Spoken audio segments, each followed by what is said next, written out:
네, 안녕하십니까. 오늘이 벌써 우리 인간의 이해 5주차 강의입니다. 이번 주는 내일 모레가 우리 민족 최대 명절이라고 하는 추석도 끼어 있고, 또 그래서 내일부터는 또 우리 연휴가 시작되는 그런 주이기도 하죠.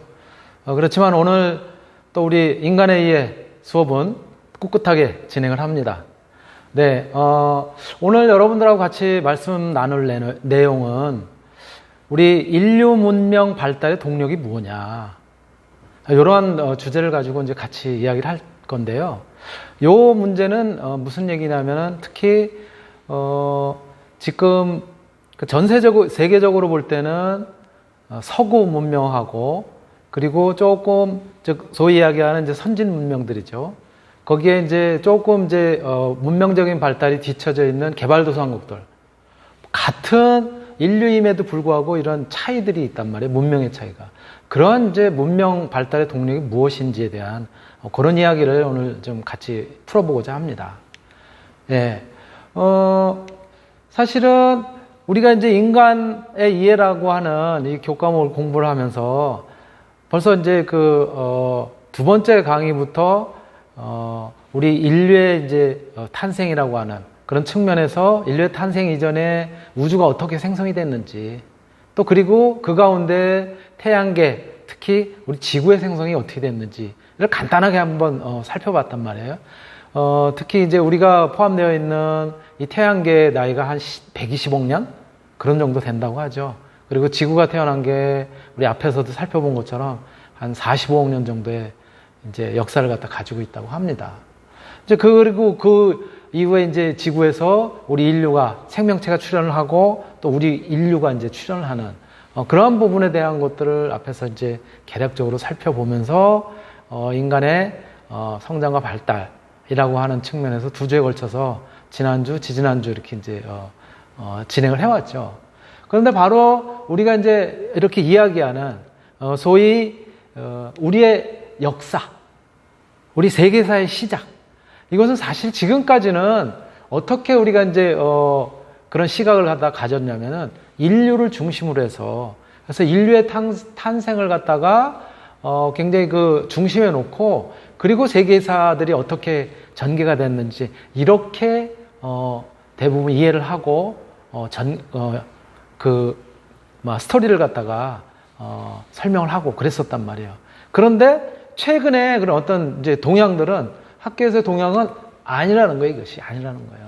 어떻게 우리 인류가 모든 우주, 지구를 포함한 모든 지구의 역사의 중심에 있느냐. 그게 아니다. 예, 그래서 요즘 최근의 시각은, 새로운 시각들은 우주의 탄생부터 시작해서 또 태양계보다 더 큰 이제 은하계, 태양계, 그리고 우리 지구, 예, 그리고 그 이후에 이제 인류의 역사, 이런 형태의 시각을 갖다 이제 가지게 된 거예요. 바로 그러한 점을 갖다 우리가 거대사라고 하는 관점에서 우리가 빅 히스토리, 이런 식의 이제 표현을 하고 있습니다. 바로 이 빅 히스토리에 대해서는 여러분들이 여기서 보시는 것처럼 데이빗 크리스천, 그리고 밥 베인이라고 하는 이 두 분이 빅 히스토리라고 하는 이런 책을 갖다 저술을 하면서, 이렇게 생긴 책이거든요. 이런 책을 갖다 저술을 하면서 여기에 거대사를 갖다가 담고 있어요. 그래서 우주가 어떻게 탄생이 됐고, 그리고 또 그 과정에서 은하계라든가 우리 태양계, 그리고 지구가 어떻게 탄생이 됐고, 그 안에서 생명체들이 탄생이 돼가는 과정, 또 그 생명체들은 어떻게 여러 가지 환경을 극복을 하고, 그리고 그 과정에서 더 진화를 하고 인류가 탄생이 되고, 또 그 인류가 이제 오늘에 이르는 그런 문명을 갖다 개척하게 되고, 또 역사를 갖다 만들어 왔는지를 진짜 거대사적인 관점, 빅 히스토리적 관점에서 살펴보게 되는 그런 책인 것이죠. 그래서 최근에는 이 빅 히스토리에 대한 이러한 부분들에 대해서 굉장히 학계도 그렇고 많은 사람들이 관심을 가지고 있는 그런 상황이에요. 근데 그러한 와중에 사실은 또 이 제레드 다이아몬드 교수라고 하는 이분은 굉장히 다양한 경력을 갖다 가지고 있어요. 생리학자이면서도 조류학자, 생물학자, 그리고 문화인류학자예요. 그러니까 인문학자로서의 역사학자가 아니라 이런 이제 자연과학을 하는 그런 분이었었는데, 그러한 과정에서 굉장히 다양한 부분을 갖다가 경험을 하고, 또 이런 것들이 이제 인류 문화사적으로 어떻게 영향을 미쳤는지를 갖다가 살펴본 그런 책이 바로 총균쇠라고 하는 책이에요. 그래서 인류의 문명을 갖다 바꾼 그러한 굉장히 커다란 그런 동기가 된 것은 총과 그리고 균과 쇠다. 이러한 것들이 결국은 지금의 오늘날의 어떤 선진국 그리고 개발도상국들, 이러한 차이들을 갖다가 가져오게 된 것이다 라고 하는 그런 이제 설명을 갖다 이제 하고 있어요. 바로 요 제레드 다이아몬드 교수가 있는가 하면, 최근에는 사피엔스라고 하는 요 책을 갖다가 지어서 아주 선풍적인 인기를 갖다가 얻은 바 있는 히브리 대학의 유발 하라리 교수예요. 유발 하라리 교수는 사실은 조금 전에 말씀드렸었던 저 제레드 다이아몬드 교수의 이 총균세라고 하는 책을 갖다 읽고 완전 충격을 받은 사람이에요. 왜? 저 사람은 역사학자가 아니에요. 이 사람은 유발 하라리 교수는 역사학자예요. 그럼에도 불구하고 이 제레드 다이아몬드 교수는 그야말로 생물학자, 조류학자이면서 자연과학을 하는 사람인데, 역사를 갖다가 거대사적인 관점에서 차분하게 하나씩 파헤쳐가지고 그러한 흐름들이, 문명사적인 흐름들이 어떻게 변했고 이런 것들을 밝혀냈기 때문에 굉장히 충격을 받은 거예요. 그래서 이분은 역사학자임에도 불구하고 거꾸로 이제는 역사적인 관점에서 기술 문명적인 관점, 또 어떠한 그런 역사적인 그런 이제 그런 커다란 변곡점이 있었는지를 갖다가 기술 문명, 또 그때 당시의 어떤 상황, 이런 것들을 아주 창의적인 그런 생각과 더불어 가지고 거꾸로 이렇게 이제 파헤쳐 나간 그런 아주 유명한 작가이자 저자이자 또 교수이죠. 이런 책들이 우리들 가까이에서 굉장히 선풍적인 인기를 얻었었는데요. 조금 전에 말씀드렸었던 바로 이 총균세라고 하는 책이 오늘 여러분들하고 같이 살펴보게 될 이런 내용입니다. 바로 이 총균세는 여기 이제 여러분들을 보시는 것처럼, 예, 이렇게 하드 양장본으로는 저렇게 나와 있고요, 우리나라에서. 그리고 지금 여러분들한테 보여드렸던 것처럼 이렇게 소프트 커버 형태의 일반 책으로 이렇게 나와 있어요. 근데 이 책은 여러분들 보시는 것처럼 굉장히 두껍습니다. 거의 800페이지가 넘는 그런 규모이기 때문에 사실은 많은 사람들이 처음 읽기 시작하다가 그냥 지쳐서, 예, 그래서 포기하는 그런 책 중에 하나예요. 오늘은 이 책을 여러분들하고 같이 한번 살펴볼까 합니다. 예, 이 총균세는 원서로는 영어로 쓰여져 있는데, 원서는 저렇게 하드 양장본, 그 다음에 일반 소프트본, 예, 소프트 카바 표지라고 하죠. 이렇게 이제 책들이 되어 있고요. 바로 이러한 이제 두 책에 대해서, 이 책의 저자는 조금 전에 설명을 드렸었던 것처럼 바로 제레드 다이아몬드 교수예요. 이 제레드 다이아몬드 교수는, 예, 1937년생이니까는 지금 우리 나이로 하면은 어느 정도 되는 거예요? 굉장히 오래됐죠. 만으로 83. 그죠? 예. 그런 정도 된 거죠. 그리고 문화인류학자이자 또 문명연구가예요. 그리고 하버드대, 그리고 케임브리지대, 여기에서 생리학을, 아까 말씀드렸던 것처럼 생리학을 갖다 공부를 했어요. 그리고 그 이후에는 시카고 대학을 거쳐가지고 현재는 UCLA에서, 예, 그 명예교수로 또 연구를 갖다 활발히 하는 그런 교수로 재직을 하고 있습니다. 생리학자이자 조류학자, 그리고 진화생물학자, 또 거기에다가 생물지리학을 갖다 이제 연구를 하고 있습니다. 그런데 더 놀라운 거는 이분이 굉장히 그 언어적인 능력이 뛰어나다는 거예요. 여기도 표현을 했지만은, 예, 독일어, 프랑스어, 러시아어, 그리고 라틴어, 나아가서는 그리스어까지 굉장히 아주 능통한 그러한 분이에요. 지은 책으로는 문명 3부작, 제3의 침팬지, 그 다음에 섹스의 진화, 이러한 굉장히 아주 주옥 같은 책들을 갖다가 저술을 하셨고요. 또 그런 책들을 갖다 통해 가지고 인류사적인 그런 부분들까지 이렇게 많이 소개를 하고 그러고 있는 책입니다. 자, 그렇다면 이 제레드 다이아몬드 교수가 조금 전에 말씀드렸던 또 책에서 소개드렸었던 것처럼 바로 이러한 총균세라고 하는 이러한 제목을 갖다 단 책을 갖다가 이제 저술을 하게 되는데, 이 총균세라고 하는 책을 저술하게 된 그 동기가 무언가? 그 동기는 이렇습니다. 간단하게 영상을 한번 보실게요. 네네. 뉴기니에는 적어도 4만 년 전부터 사람들이 살고 있었습니다. 아메리카 대륙에 사람이 살기 훨씬 전부터죠.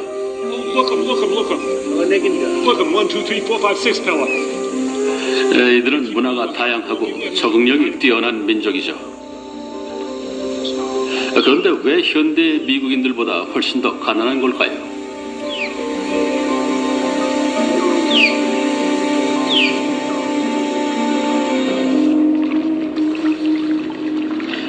다이아몬드가 이런 의문을 가지게 된 것은 30년 전 해변에서 얄리란 남자를 만나고부터였다.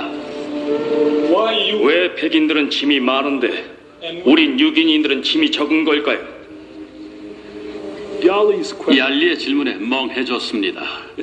처음에는 간단하고 확실한 답을 할 수 있을 것 같았죠. 하지만 생각을 할수록 답이 뭔지 전혀 알 수가 없었습니다. 왜 백인들은 짐이 많은데 왜 우리 뉴기니인들은 짐이 적은 걸까요? 네. 제레드 다이아몬드 교수가 생리학자이자 조류학자라고 그랬잖아요. 뉴기니의 조류를 갖다가 연구하는 이제 그런 과정에서 만난 원주민이 질문을 한 거예요. 왜 당신의 백인들은 그렇게 짐, 여기서 얘기하는 짐이라는 건 이제 화물로도 변형이 되는데 어떤 물건을 갖다가 의미하는 것이 아니라 그런 물건을 갖다가 포함하는, 그 물건으로 치면은 그때 당시 이제 그 제레드 다이아몬드 교수가 이런 이제 그 조류를 갖다 관찰하면서 들여온 여러 가지 문명적인 그런 이제 산물들인데요. 뭐 도끼라든가, 그것도 쇠도끼, 성냥이라든가, 또 의약품이라든가, 또 의복이라든가 이런 어떤 선진 제품들이죠. 선진 문물들. 이런 것들을 갖다가 개발을 하고 발견을 하고 발명을 해서 그래서 활용을 하고 이런 의미거든요. 그렇게 짐이 많은데 어째서 우리 흑인들은 여태까지 이런 문명적인 그런 그 제품들 이런 것들을 만들지 못하고 그리고 아직 뒤처져 있는 그런 역사를 갖다가 가지고 있느냐라고 이제 질문을 한 거예요. 그래서 제레드 다이아몬드 교수가 머리를 갖다가 뭔가 얻어맞은 듯이 쉽게 대답을 할 수 있을 것 같은데 쉽게 대답을 못했단 말이에요.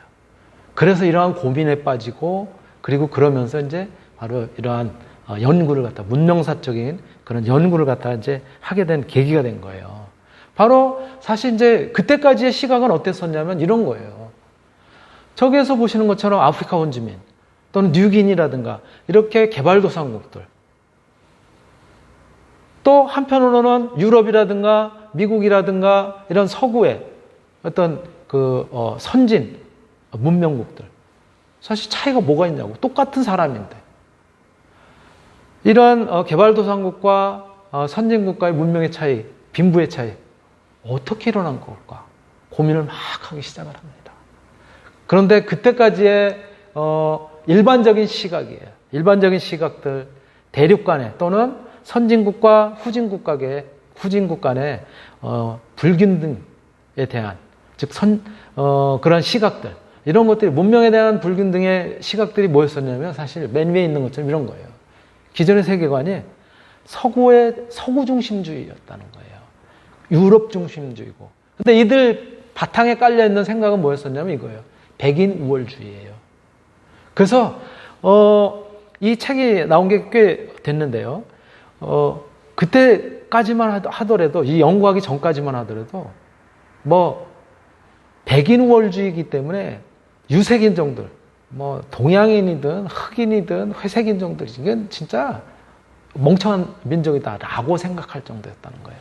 그런데 제레드 다이아몬드 교수가 얄리라고 하는 그 원주민으로부터 질문을 받고 왜 그럴까라고 고민을 하는 과정에 굉장히 스스로도 많이 느낀 거예요.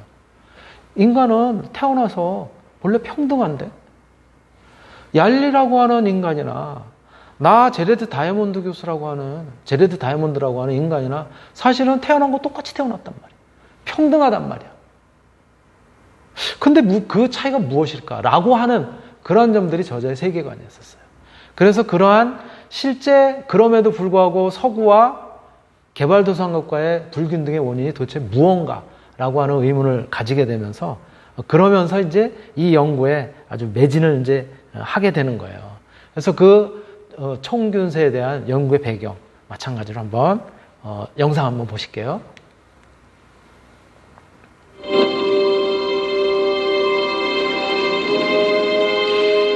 현대의 역사는 세계 정복에 나섰던 유럽인들에 의해 만들어졌다고 해도 과언이 아니다.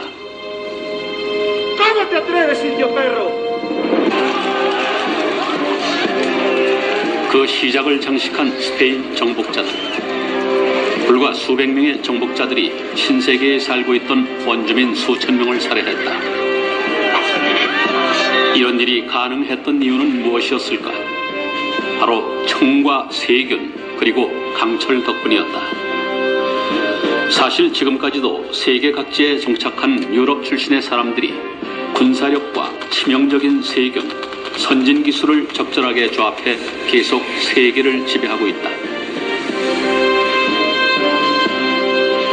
애초에 어떻게 이런 조합을 발전시킬 수 있었을까?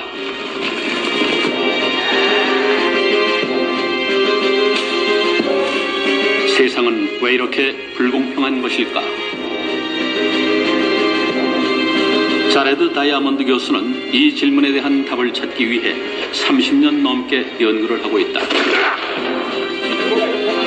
우리 시대의 가장 독창적인 사상가 중 한 명인 다이아몬드 박사는 세계를 돌며 단서를 찾았다.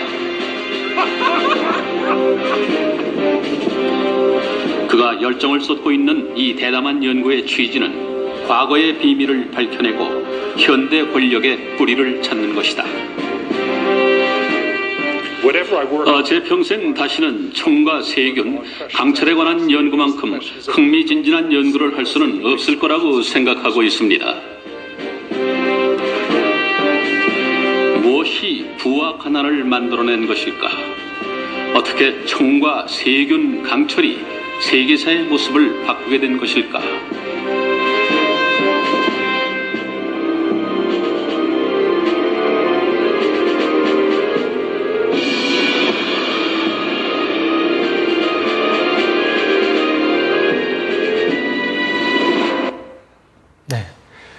지금 여러분들께서 보신 이 영상은 우리나라에서도 KBS에서 그 방영을 한 적이 있고요. 원래 영상은 내셔널 지오그래픽사에서 만든 영상이에요. 그 영상 중에서 일부를 제가 캡처를 해서 여러분들한테 이제 설명을 드리는 거고요. 마찬가지 유튜브에도 가시면은 여러분들이 이 영상과 관련해서 확인을 하고 또 시청을 하실 수가 있습니다. 네, 바로 이렇게 총균쇠, 요 저서는 우리나라에 번역이 될 때 총균쇠라고 이렇게 이제 번역이 되어 있고요. 그리고 이제 조금 전에 영상에서 보신 것처럼 총, 세균, 강철 이런 식으로 영상에서는 이제 KBS 방영 영상에서는 그렇게 이제 해석을 하고 설명을 하기도 합니다. 바로 이러한 이제 그 연구를 통해서 서구 문명과 또 개발도상국들의 그런 문명적인 이제 차이가 일어나게 된 것은 30년 동안의 제레드 다이아몬드 교수가 쭉 다양한 연구를 갖다 통해서 보니까 바로 총과 그리고 세균 그리고 쇠, 강철 이런 거더라 라고 하는 부분을 갖다가 이제 결론적으로 이제 이야기를 하고 있지만 바로 그 배경에는 어떤 것들이 있는지 지금부터 이제 말씀을 하겠습니다. 첫 번째가 대륙 간의 불균등.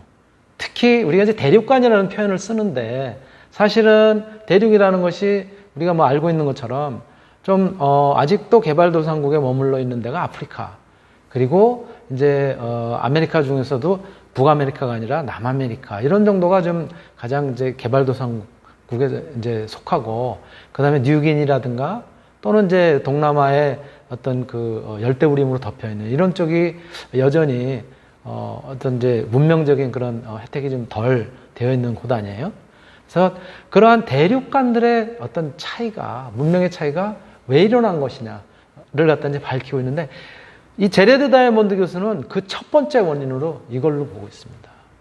식용 작물의 분포적인 차이가 분명히 그게 최종적으로는 대륙 간의 어떤 불균형을 갖다 초래를 했고, 그리고 그것이 어떤 그 서구와 또 개발도상국 간의 그런 문명의 차이를 갖다 가져왔다. 바로 그거를 갖다 조금 이제 구체적으로 보면 종자가 큰 볕과 식물들이에요. 볕과 식물이라고 하는 것은 우리가 먹는 벼로부터 얻어지는 쌀뿐만이 아니라 밀이라든가 보리라든가 이런 것들 다 포함을 합니다. 그 볕과 식물종의 세계적인 분포를 갖다가 조사를 했더니 쭉 문헌이라든가 직접 탐사를 해가면서 조사를 했더니 이렇다는 거예요. 서아시아, 유럽, 북아프리카. 여기는 비교적 부유하게 사는 지역들이죠. 그죠? 여기는 그 식물종들이 대략 한 33종 정도가 된다는 거예요. 예. 오른쪽이 이제 맨 오른쪽이 합계거든요. 그 중에 지중해 연안이 32종. 그리고 영국에서 한 종. 그래서 33종이라는 거예요. 그런데만 그리고 동아시아 같은 경우가 우리나라를 포함해서 중국, 일본, 또 뭐 타이완이라든가 뭐 홍콩 이런 데가 한 6종 정도가 이제 존재를 하고요. 그리고 사하라 이남의 아프리카 쪽, 아프리카 쪽은 보니까 이런 큰 벽과 식물이 없어. 4종밖에 안 돼요. 그리고 남북 아메리카 통틀어 가지고 11종. 근데 남북 아메리카 중에서는 특히 북아메리카가 4종, 그리고 중앙아메리카가 5종, 밑에 라틴 아메리카라고 얘기하는 남부 쪽의 아메리카는 2종밖에 없어. 그리고 오스트레일리아 북부가 2종. 그러니까 전체적으로 봤을 때 보세요. 서아시아, 서아시아, 유럽, 북아프리카라고 하는 비교적 어떤 문명의 혜택을 받고 지금은 선진 그룹에 들어가 있는 나라들이 33종이야. 물론 우리나라라든가 일본을 포함해서 6종. 그렇죠? 중국까지 포함해서. 여기 거의 한 40종 정도 존재하는 거예요. 그런데 반해서 나머지 아프리카 또 그다음에 이제 북아메리카, 미국 빼고 밑에 남아메리카 2종 굉장히 적은 거예요. 이런 분포적인 차이가 아니 뭔가 주변에 뭘 있어야지 뭘 먹을 거 아니야. 수렵 채집 시기에는. 그렇죠? 이러한 것들이 굉장히 적었다. 수렵 채집에서 농경으로 넘어가면서도 그거를 갖다 작물로서 재배하기에는 좀 역부족이었다. 라고 하는 그런 이제 분포적인 차이가 분명히 존재했었다고 하는 거고요. 그 다음이 뭐냐면 이제 이거예요. 수렵 채집민들이 사실은 이제 먹거리를 갖다가 찾고 유랑 생활을 하고 또 그러는 과정에서는 처음에 농경을 하기 전에는 이제 수렵 채집을 했잖아요. 그렇죠? 동물을 사냥을 하고 수렵을 하고 그 다음에 열매를 따먹고 이제 그랬었잖아요. 그런데 이때는 사실 뭐가 중요했었냐면은 무리의 기동성이 굉장히 중요했었어요. 어떤 동물을 갖다 사냥하러 다녀야 되고 또 뭘 따라다녀야 되고 기동성이 굉장히 중요하단 말이에요. 그렇죠? 기민하게 움직여야 된단 말이야. 그러려면은 뭐 들고 다니고 또 가지고 다니고 이 활이 되든 무기가 되든 가지고 다니고 혹은 가족들이 있었다면은 가족을 갖다 데리고서 움직이기에는 이게 수렵 채집하는데 굉장히 어려운 점이 있었을 거란 말이에요. 그렇죠? 바로 그러한 점들이 이제 있었다는 거죠. 그러다 보니까 이런 수렵 채집민들의 경우에는 이제 뭐냐면은 아이를 낳아도 굉장히 터울 있게 낳는 거예요. 자기가 움직이려면은 아이를 여러 명을 데리고 다니고 이러기에는 기동성이 떨어지잖아요. 겨우 잘해봐야 들쳐매고, 그쵸? 꽁꽁 묶어가지고 업고, 그쵸? 이런 정도밖에 안 되나요? 잘해봐야 한 명. 부부간에 뭐 예를 들어 서로 한 명씩 이렇게 이제 한다고 그래봐야 뭐 최대 2명. 이런 정도일 뿐이란 말이에요. 그쵸? 그러다 보니까 애들이 어느 정도 커서 걸음걸이로 스스로 걸어 다니고 이동할 그런 정도가 되기까지는 애를 갖다가 낳지 않거나 낳았다고 하더라도 뭐 진짜 표현이 좀 그렇긴 하지만 이제 빨리 이렇게 뭐 살해를 하거나 해서 자기네 기동성을 갖다 키우고 그래서 채집 수렵을 갖다 하기에 적당한 그런 이제 생활을 했었기 때문에 인구 증가율이 굉장히 적을 수밖에 없었던 거예요. 예. 그런데 바로 이제 실제 이제 농경 생활을 갖다 수렵 채집에서 이제 농경으로 이제 바뀌게 되면서는 농경 생활을 갖다 이제 하게 되면서는 수렵 채집의 경우에는 그러니까 애를 갖다 낳거나 이런 것들을 갖다 이제 안 하고 금욕을 하게 되고 그러려다 보니까 이제 안 낳게 하기 위해서 금욕을 하거나 아니면 낳았을 경우에는 유아 살해를 하거나 낙태를 시키거나 뭐 그때 당시 방법은 어떤 방법을 썼는지 모르지만 또는 낳더라도 한 4년 정도 터울을 갖다가 유지를 하게 되는. 그러다 보니까 이제 인구 증가율이 이제 떨어졌는데 반해서 농경민족들의 경우에는 정착을 해서 살잖아요. 그렇죠? 정착을 해서 살다 보니까 이제 멀리까지 나가지 않아도 되는 거예요.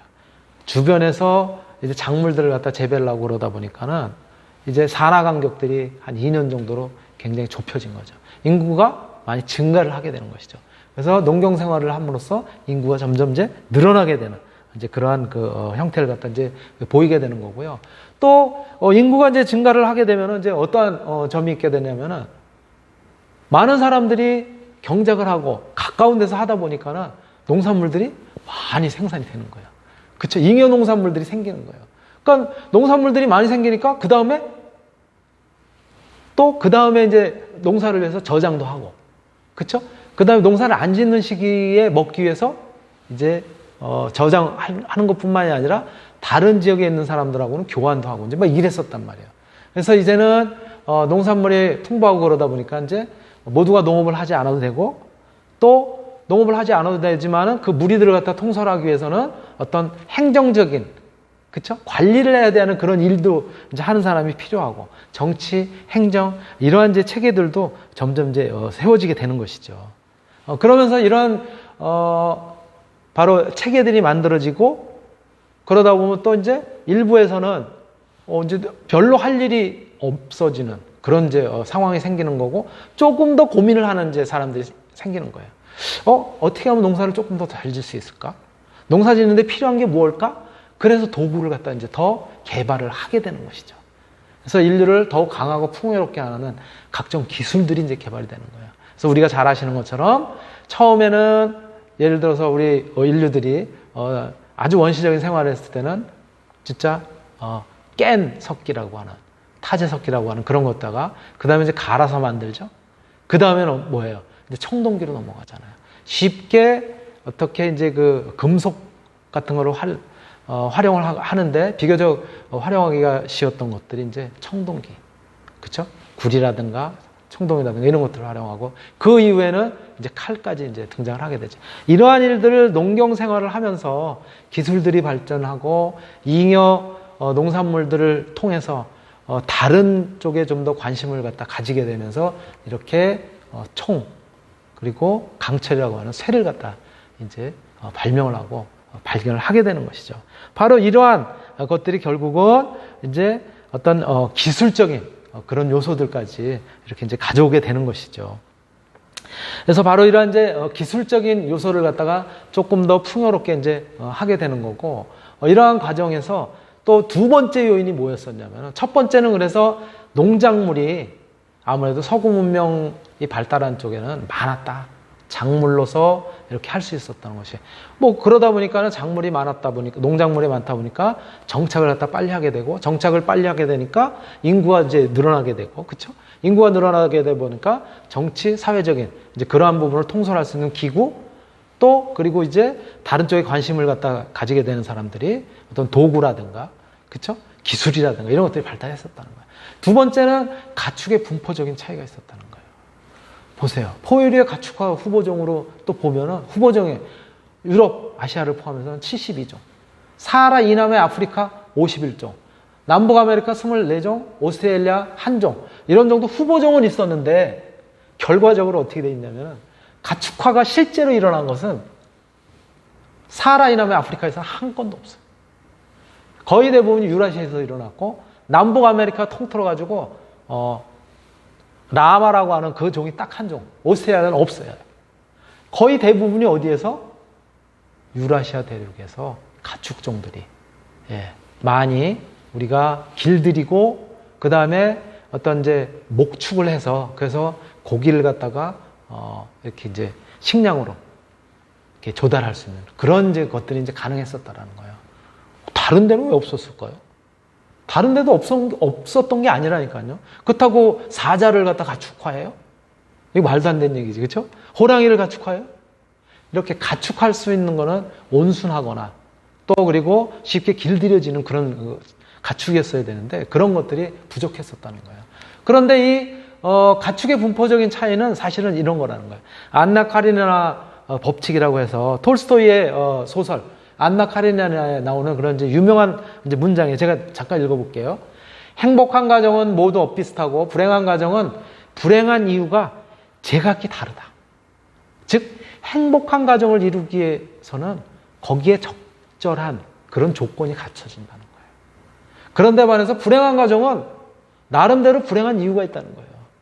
그러니까 불행할 수밖에 없는 그러한 악조건들이 있었다는 거죠. 바로 그러한 것들이 안나 카레니나 법칙인데요. 이것이 결국은 가축의 분포적인 차이 이런 것들을 가져왔다는 거지. 그래서 서구 문명들이 이제 이렇게 발달이 되고 일어섰던 데는 가축으로 이제 이렇게 할 수 있었던 동물들이 많았는데 반해서 이제 개발도상국은 거의 없었다는 거예요. 이러한 것들이 굉장히 하나의 커다란 요소로 이렇게 이제 자리를 갖다 이제 하고 있었다는 거예요. 바로 이렇게 대형 포유류들 가축화한 시기를 갖다 우리가 이제 살펴보면은 개가 한 10,000년 정도 된대요. 굉장히 오래됐죠. 양이 한 8,000년, 염소, 돼지 마찬가지 8,000년. 그 소가 한 6,000년 되고요. 말이 4,000년 정도 됐다고 합니다. 지금 가축화된 게요. 그 다음에 이제 당나귀, 물소 마찬가지 한 4,000년 정도 됐고요. 물소 같은 경우는 동남아시아에서 많이 이제 농사를 짓는 데 쓰고 이제 가축으로 하고 있잖아요. 남아메리카에 있는 라마 또는 알파카라고 하는 요거는 3,500년. 그리고 단복낙타나 쌍복낙타 같은 경우가 한 2,500년 정도 이렇게 됐다고 해요. 그러니까 굉장히 오래됐는데 대부분 여기 분포를 보세요. 어디예요? 서남아시아, 중국, 북아메리카 또는 유럽, 우크라이나 이렇게 선진국들에서 굉장히 빨리 가축화가 됐어요. 그리고 이런 아프리카 계통은 거의 없잖아요. 지금 보시면. 그렇죠? 이러한 문제들이 있었다는 거예요. 시간이 이렇게 돼서 1교시는 여기서 마치고요. 잠시 쉬었다 하도록 하겠습니다. 네.